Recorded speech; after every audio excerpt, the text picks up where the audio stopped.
Hello everyone, I hope you all are fit and fine. Students, in the previous class I explained you about the third element of directing function, which is leadership, and I explained you the characteristics features of leadership. Today we will begin a new topic, which is styles of leadership. Let us start the topic now. Students, styles of leadership means there are different types of leaders actually. Okay, so here we will see what are the different styles of those leaders, how they lead. There are different styles of leadership. Okay, so here we are beginning with a new topic, which is styles of leadership. Read the explanation. A leader may use all styles over a period of time.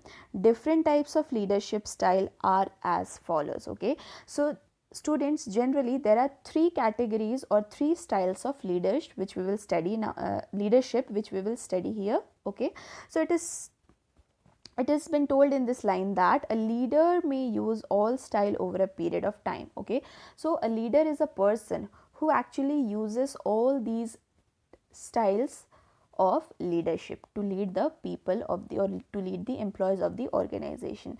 So he can also use all the styles, or he can either use anyone, whichever he likes. Okay, so the first is autocratic or authoritarian leader. Okay, as the word suggests, student, autocratic. Okay, see the explanation, you will understand the meaning. An autocratic leader gives orders and insists that they are obeyed. He determines the policies for the group without consulting them. Okay, an autocratic leader. Who is an autocratic leader? As we have studied that, let me tell you all the three types first. Okay, students, there are three styles of leadership. The first is autocratic leader, the second is democratic leader, or it is also known as participative leader, and the third category is laissez-faire or free rein leader. So here we will be studying about three different styles of leadership. Okay, laissez-faire, democratic, and autocratic. Now let us understand all these one by one. So the first is autocratic leader, or we can also say it as authoritarian leader. Now, autocratic leaders gives orders and insist that they are obeyed. Okay, so who are the autocratic leader? Autocratic leader are the leaders who actually give orders. Okay, so their work is to give order, and their orders should be obeyed by the employees. Okay, so they give focus on obeying the orders. Now, he determines the policies for the group without consulting them. Means autocratic leaders are the leaders who actually makes the policies, who take the decisions by their own. They do not consult the employees, they do not consult their subordinates. Okay, so here autocratic leaders means what? The leaders who give orders, and their orders should be obeyed by the employees. Okay, whatever they are ordering, the employees should not oppose them, but instead they should obey them. And the one thing is very important, that autocratic leaders are the leader who take important decisions, who make important policies of the organization without consulting the employees. Means they do not consult the employees, they do not take the suggestions of the employees, they take the decision. These type of leadership, or these type of leaders, take the decisions by themselves without consulting the employees. Okay, now the next is, he does not give information. He does not give information about future plan, but simply tells the group what immediate steps must be taken. Students, he does not give information about future. Means autocratic leader are the leader who does not give any information or any future plans. He does not tell any future plans to the employees. Okay, he directly commands the employees to do the work. Okay, so he immediately, it is written, right, immediate step, whatever the steps are taken, actually this leader commands the employees to take the immediate step. They do not talk to them about the future plans, they do not consult with them, they do not do anything. Okay, now the next is, under this style, all decision making power is centralized in the leader. He does not give the subordinate any freedom. Okay, so it does not give the subordinate any freedom to influence his decisions. It means that all the decision making power is centralized, means all the decision making power means all the powers are in the hand of the leader. Okay, all the powers are in the hand of the leaders. No power, no freedom is given to the subordinate. Okay, they does not give subordinate any freedom. Okay, so here it is said that all the decision making power, whatever the decisions regarding the organizations, okay, they are taken by the leader itself. Okay, they do not consult the employees, they do not give any freedom to the employees, they do not ask the employees about anything. Okay, so here the decision making power is with whom? It is centralized. Centralized means the decision making power lies only with the leader. Okay, only with the autocratic leader. Now moving to the next, it is like bossing people around. This style should normally be used on rare occasion. See students, autocratic leader means the leader who are very dominant. Okay, they are like boss centered leader, means they are the boss of all. They will not listen to anybody, they will only do the commanding work. Okay, and the others have to follow them.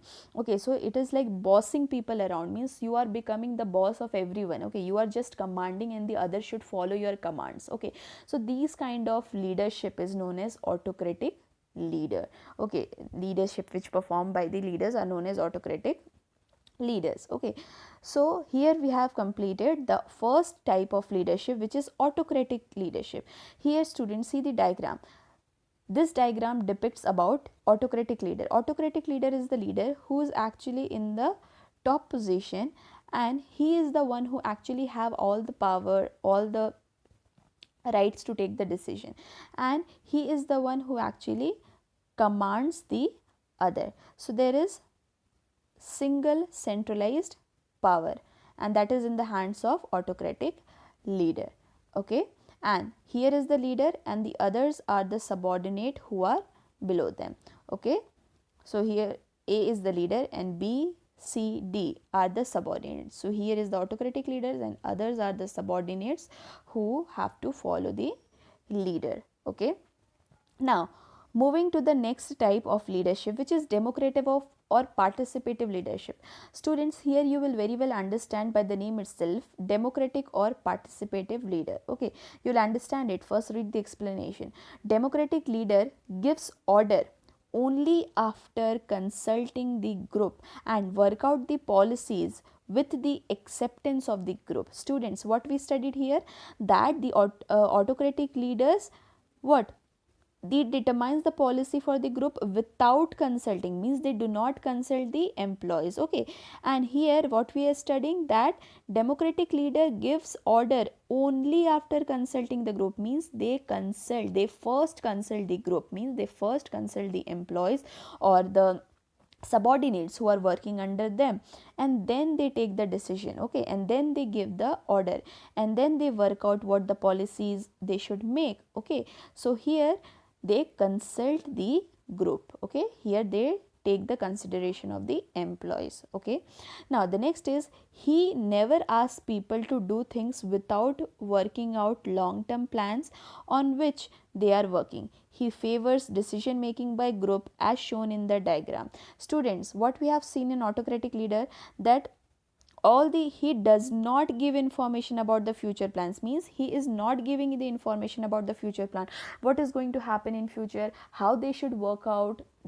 The autocratic leader does not give them the plan, he gives the immediate, what, immediate command, he give the immediate orders. Okay, but democratic leader is the leader who actually discuss with the people, who ask the people about everything, and who actually discuss with them regarding the long term plan. Means here the democratic leader actually discuss with them regarding the future plan. Okay, in which they will work, and he favor the decision making. It means that he welcomes the suggestion of the employees. Okay, he welcomes the suggestions of the employees, means here the employees are participating in decision making process. That is why it is known as participative leader also, because here the superiors or here the democratic leader are allowing the employees or their subordinates who are working under them to participate in the decision making. They are allowing them to give their suggestions, they are allowing them to take the decisions. Okay, so that is why it is known as participative leader also. Now the next is, this improves the attitude of the employees towards their jobs and organization, thereby increasing the morale. Now students, as we know that whenever, like in the first case, okay, in the first case we have seen that the autocratic leaders, they give the orders, okay, they do not discuss anything with the employees, they do not consult with the employees, they do not tell anything about the future plans, okay, they just command the employee, they just give orders to the employees, okay, so they are bossing people around. But in democratic leadership we have seen that the manager is consulting the group, okay, and the manager is like favoring decision making, means manager is allowing the participation of the employees to take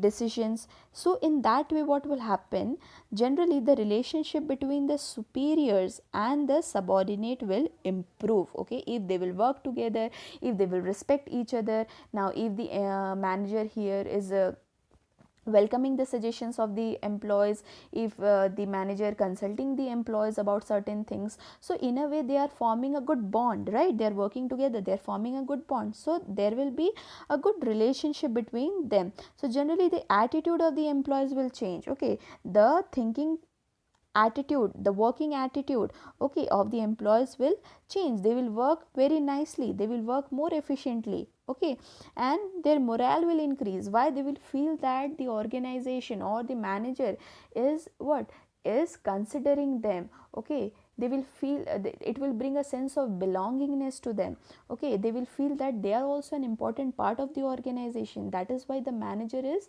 asking them, or that is why the manager is considering their suggestions, okay, so they will feel more motivated and their morale will increase, their morale will be boosted and they will work hard to perform better, okay. Now see, using this style is of mutual benefit. How it mutual benefit means the benefit of both the superiors also and the subordinate also, it is for their both of the benefit.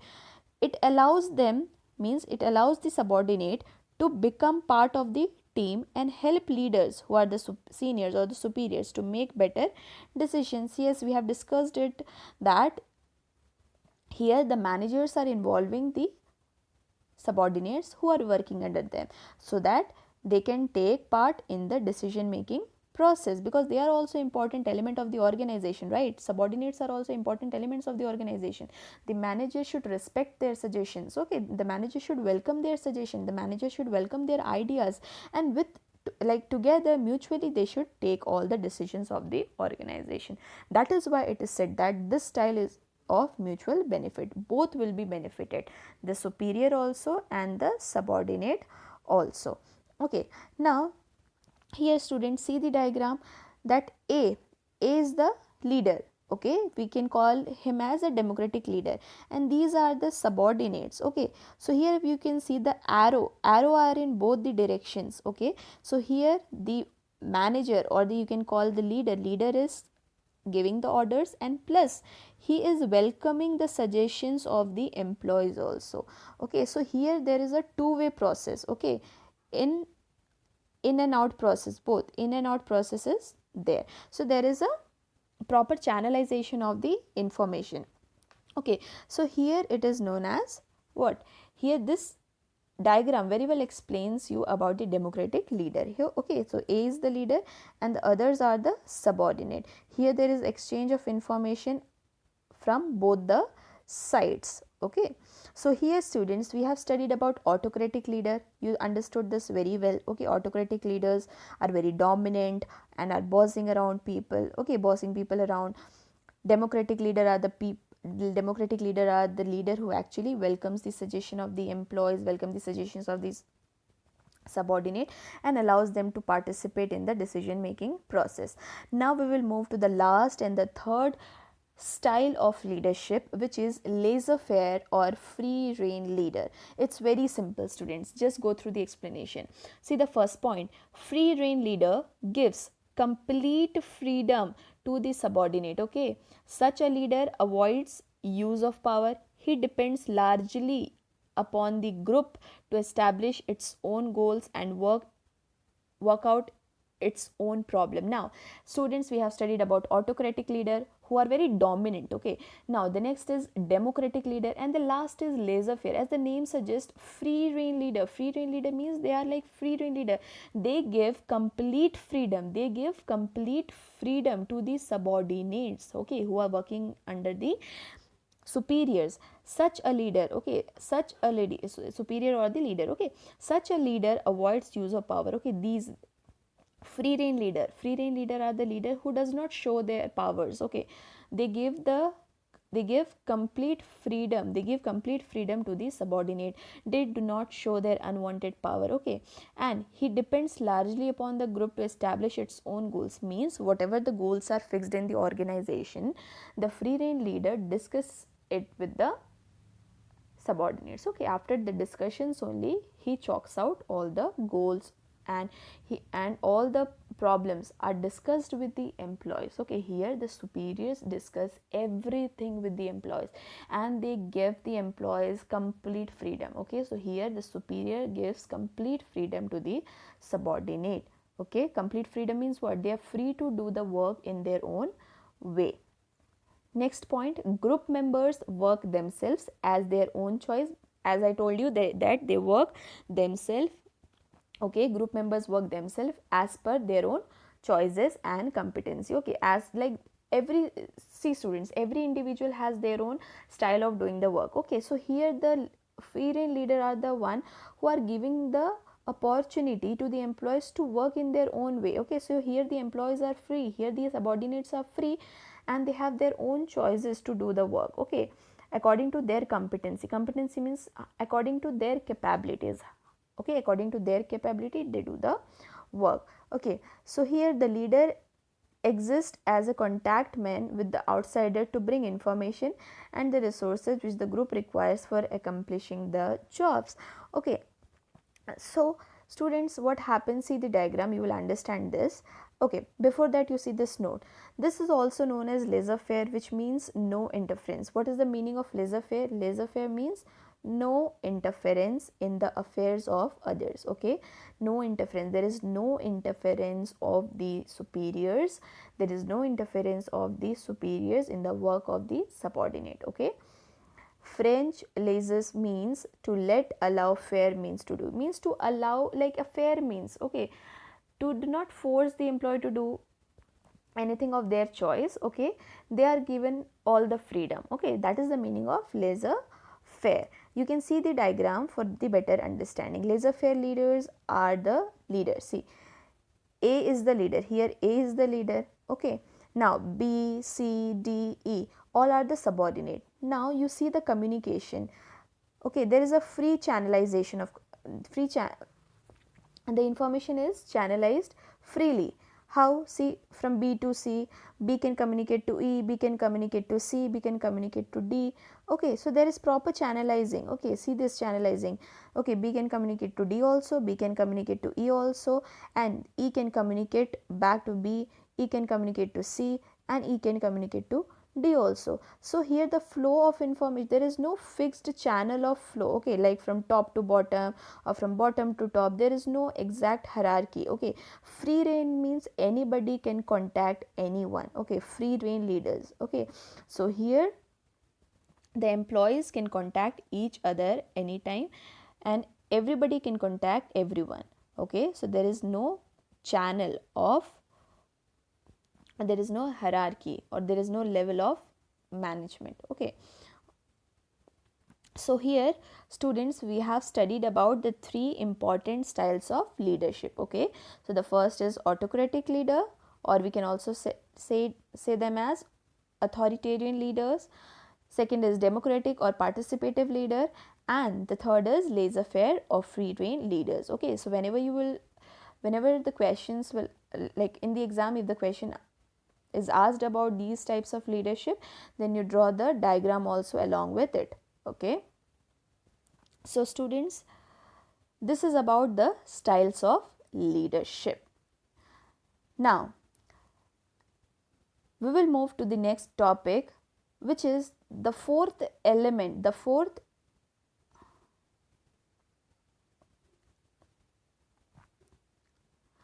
Now we will move to the next topic, that is communication. Students, communication is the fourth element of directing function. Okay, till now we have studied all the three elements. Okay, we have completed supervision, we have seen motivation, and then we have studied about leadership. Okay, so all the three elements we have completed.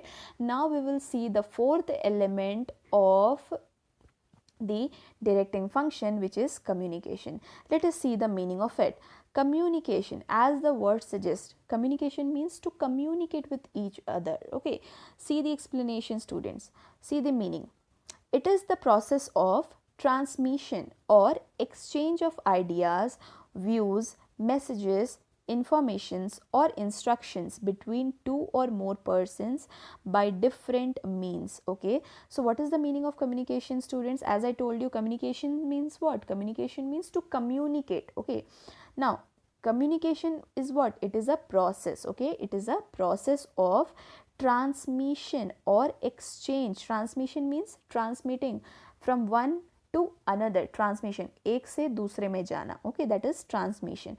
Transmission or exchange of ideas, मतलब एक दूसरे में ideas exchange होना. Okay, so communication is what? Communication is the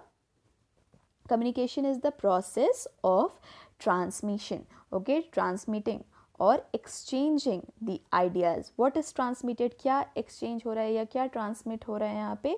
The ideas of the people, views, their messages, any important informations or any instructions. Okay, so communication is what? Communication is the process in which the different ideas, views, messages are communicated to the other people. Okay, so communication is done between two or more person. As it is written, communication is a two-way process. Okay, here one side A is there, another side B is there. So A will communicate to B and B will communicate to A. Okay, then only the communication will